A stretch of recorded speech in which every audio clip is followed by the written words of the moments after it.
తత్సత్.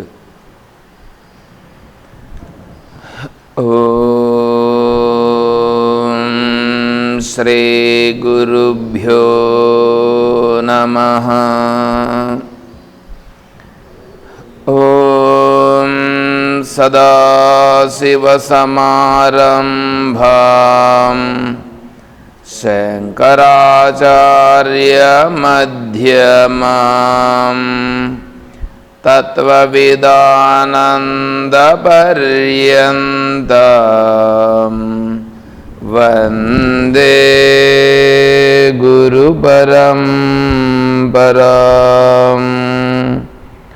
ఓం శ్రీ గురుభ్యో నమః.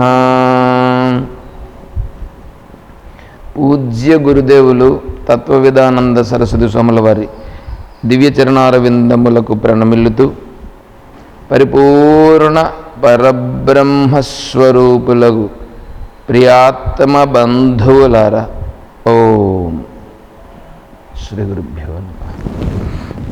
తత్వబోధ.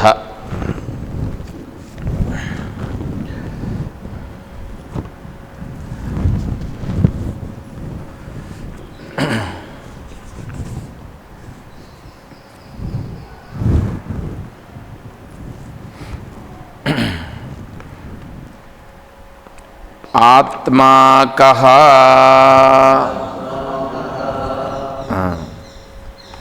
అయ్యా, నువ్వు తత్వవివేకం అని చెప్తున్నావు. తత్వవివేకం అంటే తత్వాన్ని తెలుసుకోవాలని చెప్తున్నావు. అంటే సాధన చతుష్టయ సంపద కలిగిన వాళ్ళు తత్వవివేకానికి అర్హులు.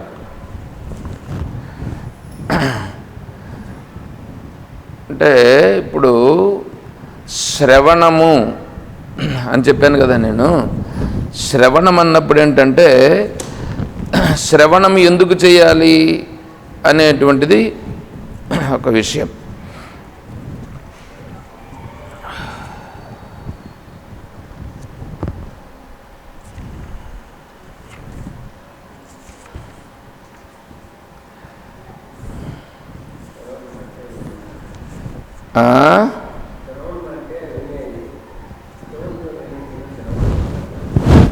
ఏం వినేది?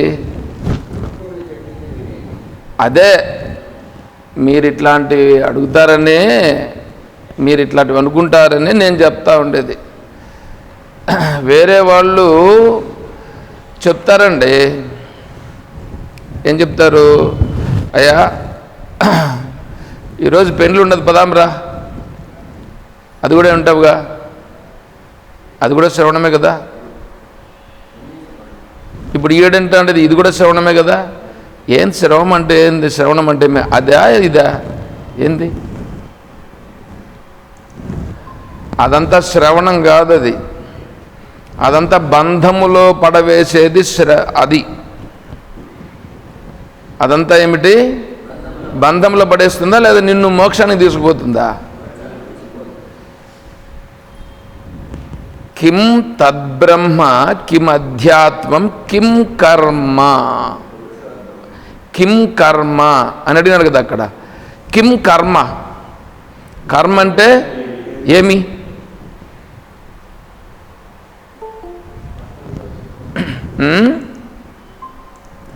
కర్మ అంటే ఏంటి అక్కడ చెప్పినాడు? ఏమన్నా తెలుసా? ఏమి కర్మ? కర్మ అంటే ఏం మీకు తెలిసింది ఏమన్నా చెప్పండి చూద్దాం. నువ్వు చేసే పని ఏంటి? బంధించేటువంటిది. నువ్వు చేసే పని ఏమవుతుంది? నిన్నేమన్నా మోక్షాన్ని తీసుకుపోతాయి, నిన్నేమన్నా శాంతిగా పెడతాందా? మరి భగవద్గీత దగ్గరికి వచ్చినప్పుడు కర్మ అంటే ఏంటి అనే విషయం చెప్పాలిగా. అక్షరం బ్రహ్మపరమం స్వభావో అధ్యాత్మం ఉచ్యతే. తర్వాత ఏమన్నారు? భూత భావోద్భవకరో విసర్గ కర్మ సంజ్ఞిత. భూత భావోద్భవకరో విసర్గ కర్మ సంజ్ఞిత. భూతభావ ఉద్భవకర. విసర్గ, విసర్గ అంటే విడువబడేది. ఏది విడువబడేది? భూతభావ ఉద్భవకర. భూతభావ అంటే మీరు మిమ్మల్ని మీరు మీ శరీరం అనుకుంటున్నారా, మనిషి అనుకుంటున్నారా, లేదా ఇంక వేరే ఏమన్నా అనుకుంటున్నారా?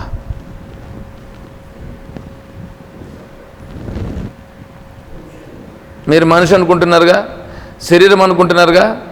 మీరు మనిషా, శరీరమా, పంచమహాభూతములా?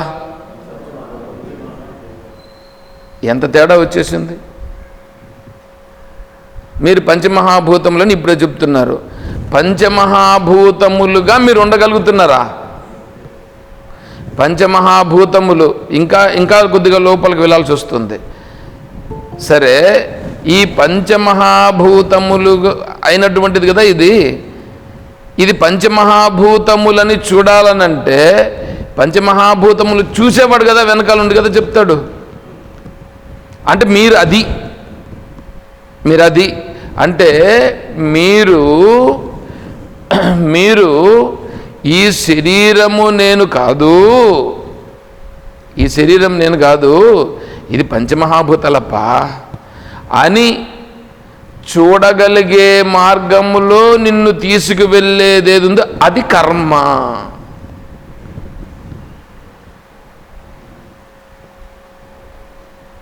మీరు చేసేదంతా ఏమవుతుంది? మీరు చేసేదంతా దీనికి చేస్తుండరా? ఆలోచన చేయండి. దీనికోసం చేస్తున్నారా లేదా బురదలో పడేదానికి చేస్తుండరా? ఏమండి నాగరాజ స్వామి, అవునా కదా? మరి బురదలో పడేదానికి చేస్తామండి, అదంతా కర్మని అంటే ఎట్లా? అదంతా కర్మ కాదు, దాన్ని బురద వేసుకోవడం, నెత్తిన వేసుకోవడం అని అంటారు. నువ్వు చేస్తా అంటే కర్మలో నుంచి నేను పంచమహాభూతములతో ఏర్పడినది ఈ శరీరము, ఈ పంచమహాభూతములను చూచేవాడను నేను అని నువ్వు తెలుసుకునే మార్గంలో తీసుకెళ్ళేది ఉంది, అది కర్మ. అదే విధముగా శ్రవణం అనేటువంటిది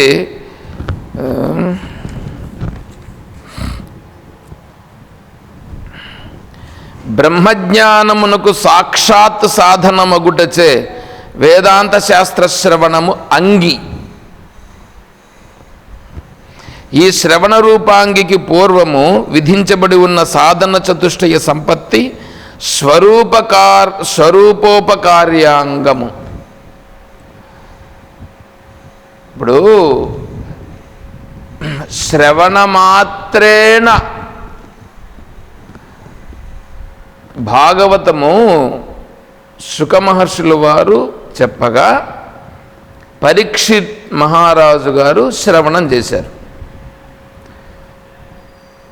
సరే, శ్రవణం చేస్తే ఇప్పుడు దానికి ఈ శ్రవణం యొక్క ఫలితం ఉందా లేదా అనే దానికి ఒక ఉదాహరణ చూపించినారు. అందులో ఏమిటి? ఆడ ముందర ఒక వెదురు బొంగు ఒకటి నాటినారా? అది ఈ శ్రవణం 7 రోజులు పూర్తయ్యే లోపల పూర్తయింది. అదేమైంది? ఆ ముందర నాటినారే వెదురు బొంగు ఏమైంది? పగిలిపోయి దాంట్లో నుంచి ఒక బ్రాహ్మణుడు బయట వచ్చి అతను చెప్తాడు, నేను పూర్వజన్మలో బ్రహ్మజ్ఞానమును కలిగినటువంటి వాడను, అంటే వేదాంగాలన్నీ కూడా అధ్యయనం చేసినటువంటి వాడను. నేను ఇలా అధ్యయనము చేసి దానిని సక్రమమైన మార్గములో వినియోగించని కారణము చేత నేను బ్రహ్మరాక్షసుడిగా అయినాను. ఆ బ్రహ్మరాక్షసుడిగా ఈ ఎదురు బొంగులో ఉండినాను. దానిని తీసుకొని వచ్చి మీరు ఇక్కడ నాటినారు. నా పూర్వవశాన, నా పూర్వ జన్మ సుకృతం కారణం చేత నేను ఇక్కడ వచ్చి ఇక్కడ ఉన్నాను. ఈ సాక్షాత్ మహానుభావుని యొక్క ముఖపద్మము నుండి ఆ పరమాత్మ యొక్క దివ్యమైనటువంటి వైభవం, పరమాత్మ అంటే ఆత్మస్వరూపిక తత్వాన్ని నేను ఇప్పుడు శ్రవణం చేశాను. శ్రవణం చేసే లోపల నా యొక్క అది 7 గడుపులు ఉంటుంది. అది ప్రతిరోజుకి ఒక్కొక్క రోజుకి ఒక్కొక్క గణుపు పగులుతూ వస్తుంది. 7 రోజుల లోపల 7వ గణుపు కూడా పగిలిపోయి అందులో నుంచి నాకు శాప విమోచనమైనది. శ్రవణ మాత్రేన విమోక్ష్యం, శ్రవణము చేతనే మోక్షం. అంటే వింటేనే ఏమైపోతావు, ఆ స్థితిలోకి వెళ్ళిపోతావు. అయితే వింటేనే నువ్వు ఆ స్థితికి వెళ్తున్నావునంటే నువ్వు అలా వినగలిగితే, ఇప్పుడు మనం కూడా వింటున్నాంగా, మరి వింటా అంటే మనం కాలేదే. ఆయన ఎవరో రాక్షసుడిగా ఉండేవాడు, వెదురు బొంగులో ఉండి ఆయన పగిలిపోయి ఆయన 7 రోజులకంతా పగిలిపోయి వచ్చేసాడు, బయట వచ్చేసాడే. ఆయనకు శాప విమోచనమై ఆయన సహజ స్థితికి వెళ్ళాడే. మరి నేను వెళ్ళలేదే ఎందుకు అంటే, నేను వింటా ఉండేది నేను వినుట కాదు. అంటే నేను వినాల్సిన విధానంలో నేను వినుట లేదు. ఇక్కడ ఎట్లా కూర్చొన్నాం తెలిసినా, అన్నీ ముద్ద చేసి పెట్టుకొని కూర్చొని ఉంటాం. సంసారాన్నంతా ఏం చేసినామంటే, సంసారాన్నంతా ముద్ద చేసి ముడ్డి కింద పెట్టుకొని ఇటొచ్చి కూర్చొని పైన అది బురద నీళ్ళు ఉంటాయి చూడండి, బురద నీళ్ళు ఒక బకెట్లో తీసుకొని కొంచెంసేపు పెడితే కొంతసేపు అవంతా కిందికి అణిగినట్లుగా, పైన కొంచెం తేట నీళ్ళు ఉన్నట్లుగా ఈడ కూడా మనం ముడ్డి కింద సంసారాన్ని అంతా పెట్టుకొని పైకి వింటా ఉన్నామన్నమాట. నన్ను మీరేమనుకోవద్దండి, శ్రవణం గురించి నేను చెప్తున్నా. మళ్ళీ మిమ్మల్ని ఏమైనా నేను తిడుతున్నాను అనుకోపోతారు. అర్థమవుతుందా? అందువలన ఏంటంటే, ఎవడైతే ఈ విధముగా నిజముగా శ్రవణం చేస్తాడో వాడు వెంటనే శ్రవణ మాత్రేన విమోక్షసే, విన్నంత మాత్రాన్నే వాడు మోక్షాన్ని పొందిపోతాడు.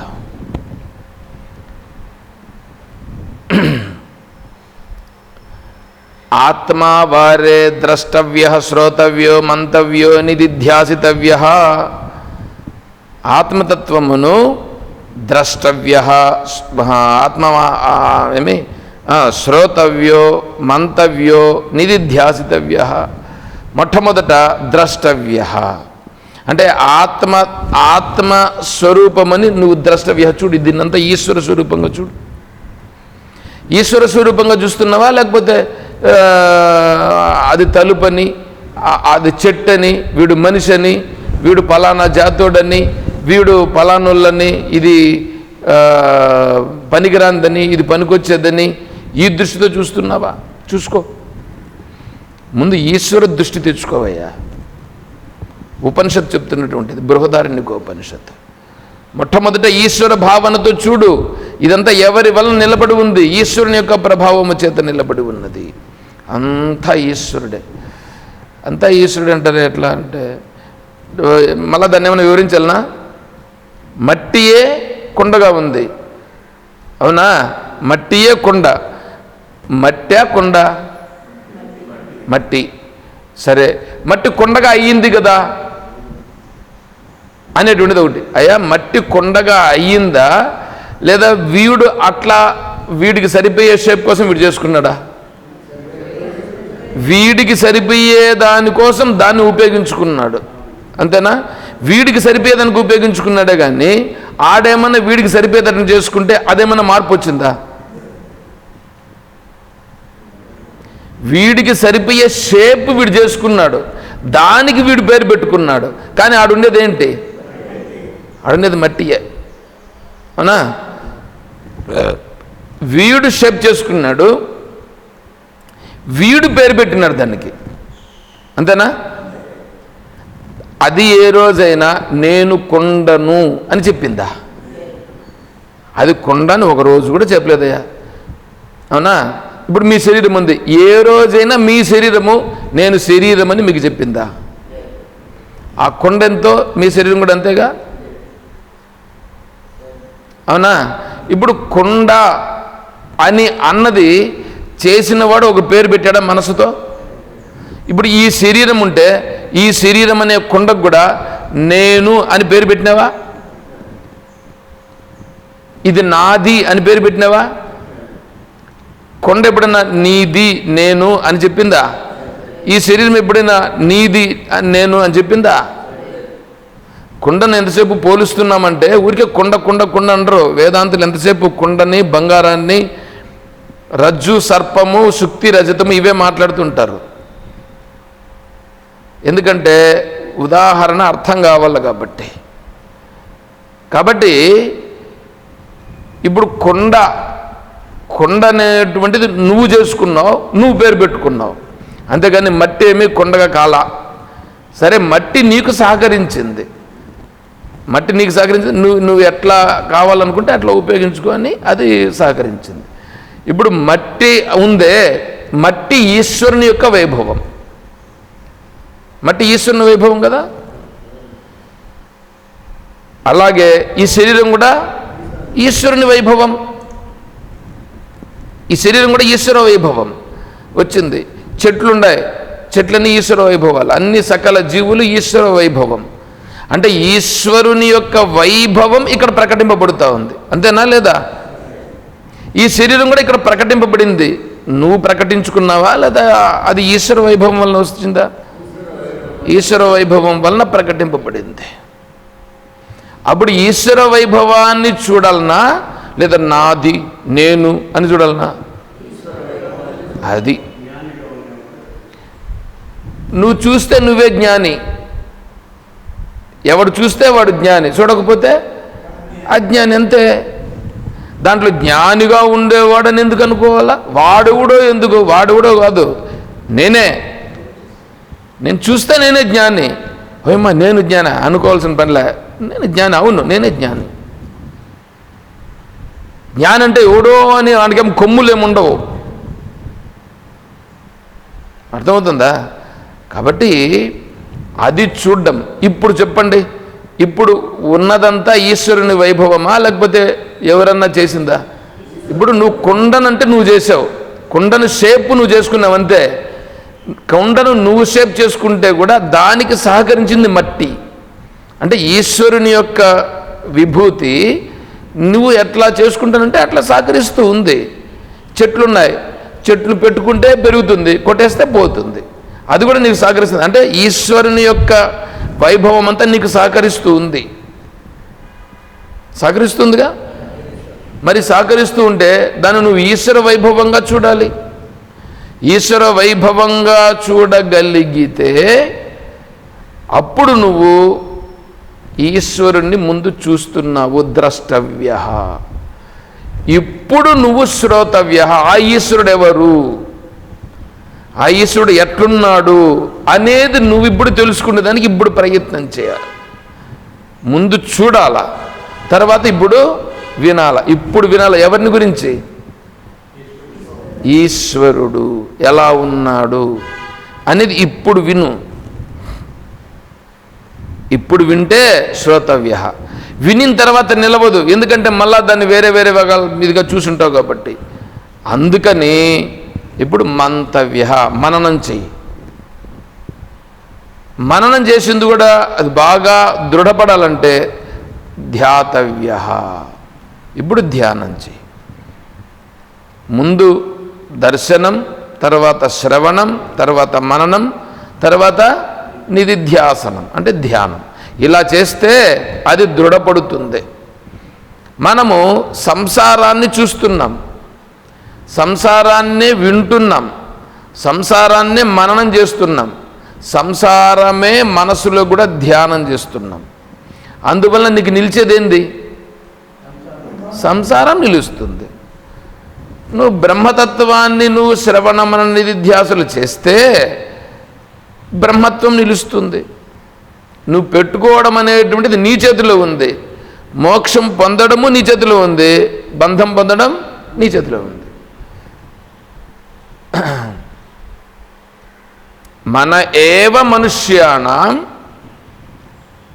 కారణం బంధమోక్షయోః బంధాయ విషయాసక్తం ముక్త్యైః నిర్విషయం స్మృతం. మన ఏవ మనస్సు మాత్రమే మనిషిగా ఉండేటువంటి వాడికి కారణం. దేనికి? నువ్వు బంధింపబడాలన్నా నీ మనస్సే కారణం, విడుదల పొందాలన్నా నీ మనస్సే కారణం. బంధురాత్మాత్మనస్తస్య ఏనాత్మై ఆత్మనాజితః అనాత్మనస్తు శత్రుత్వే వర్తేతాత్మైవ శత్రువత్. ఆత్మైవ హ్యాత్మనో బంధుః ఆత్మైవ రిపురాత్మనః. ఎన్ని చెప్తారండి. అంటే నీ మనస్సే నీకు బంధువు, నీ మనస్సే నీకు శత్రువు. ఎప్పుడు నువ్వు బ్రహ్మతత్వాన్ని తెలుసుకునేదానికి ప్రయత్నం చేస్తే నీ మనస్సే నీకు బంధువు అవుతుంది. నువ్వు సంసారాన్ని తెలుసుకునేదానికి ప్రయత్నం చేస్తే నీ మనస్సే నీకు శత్రువు అవుతుంది. చూడండి ఎలా ఉంది. అందువలన బ్రహ్మజ్ఞానమునకు సాక్షాత్ సాధనమేమిటి? బ్రహ్మ విచారణ. బ్రహ్మజ్ఞానం కలగాలంటే సాక్షాత్ సాధనం. సాక్షాత్ సాధనం అంటే ఏమి? ఇప్పుడు మోక్షం అనేటప్పుడు నేను కొన్ని చెప్పాల్సి ఉండాలి. నేను పైన మోక్షం అనేది విచారణ చేసినాం, మోక్షం గురించి చెప్పుకున్నాం కదా. మోక్షానికి కర్మ కారణమా, ఉపాసన కారణమా, విచారణ కారణమా అనేది ఉంది. మీరు ఏదన్నా ఒక ప్రశ్న అడిగి ఉంటే నేనైతే చెప్పాలని అనుకున్నా, కానీ ఆ సమయంలో చెప్దాం అనుకున్నాం, కానీ ఏందో వేరే వచ్చేస్తుందంటే ఎందుకు వస్తుంది? ఎదురుగా ఉండేటువంటి వాళ్ళు బాగా వింటూ, బాగా ముఖాలు కూడా బాగానే కనిపిస్తూ ఉంటే ఇంకా కొద్దిగా చెప్దామని అనిపిస్తుంది చెప్పేవాడికి. కాబట్టి అయితే మీరు కొంత వేరే వాళ్ళకంటే ఇప్పుడు మీరు మేలే కదా. మేలు కాబట్టి ఇక్కడ కూర్చోన్నాం, మనం చేస్తున్నాం. లేకపోతే మనం ఈ పని ఎట్లా చేస్తాం?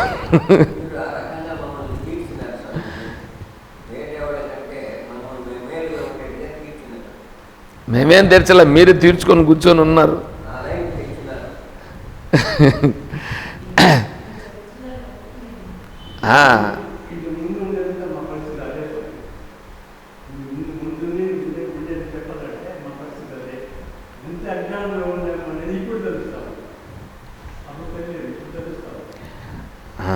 కాబట్టి కర్మాన్ని చిత్తశుద్ధ్యర్థం, కర్మ మనస్సును శుద్ధి చేసుకోవడం కోసమే కర్మను చేయాలి. అంతేగాని కర్మను చేసుకుంటూ కూర్చుంటే కర్మలో బంధింపబడతావు, కానీ ఆ కర్మ నిన్నేం విడుదల చేయదు. భగవంతుడు దేవుడు సమోహం సర్వభూతేషు నమే ద్వేష్యోస్తి న ప్రియ ఏ భజింతి తుమా భక్త్యా మయితే తేషు చాప్యహం. అయా నేను ఎవడిని నువ్వు ఇది పని చెయ్యి, ఈ పని చెయ్యొద్దని నేను చెప్పను. నువ్వు చేసుకునేదానికి నేను వెనకాలండి అనుగ్రహిస్తూ ఉంటాను. నువ్వు మోక్షం పొందాలనుకొని ప్రయత్నం చేస్తే తదాస్తు అని నేను అనుగ్రహిస్తాను. లేదు నువ్వు సంసారం చేసుకోవాలని అనుకుంటే నేను తదాస్తునంట. నేను ఈ మధ్యలో పెట్టాను, స్వామీజీ చెప్పినటువంటి ఒక ఉపన్యాసం కూడా పెట్టాను. ఏంటంటే నేను ఆత్మస్వరూపుడను, నేను ఆత్మస్వరూపము తెలుసుకునేదానికి ప్రయత్నము చేస్తున్నాను అని నువ్వు సంకల్పిస్తే వెనకాల ఉండేటువంటి ఆత్మ ఏం చేస్తుందంటే తదాస్తు, నీకు నేను ఆశీర్వదిస్తాను.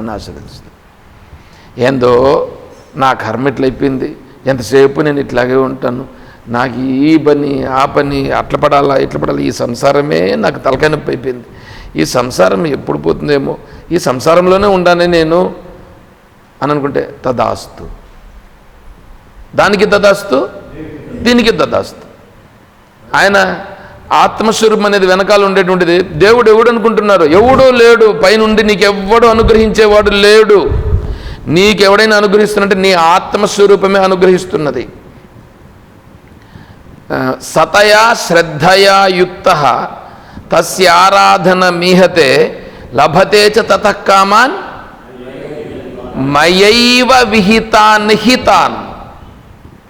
నువ్వు సతయా శ్రద్ధయా యుక్తః, ఎవడెవడైతే ఏ విధంగా శ్రద్ధ కలిగి వాడు ఉపాసన చేసుకున్నా, వాడు కర్మ చేసినా, వాడు మోక్షానికి పోవాలని అనుకున్నా, లేదా ఏ దేవతనో ఉపాసన చేయాలని అనుకున్నా, ఏమి చెయ్యాలనుకుని వాడు ప్రయత్నం చేస్తే దానికంతా వెనకాలుండి, ఇప్పుడు అయ్యప్ప స్వామిని కొంతమంది ప్రార్థన చేస్తారు.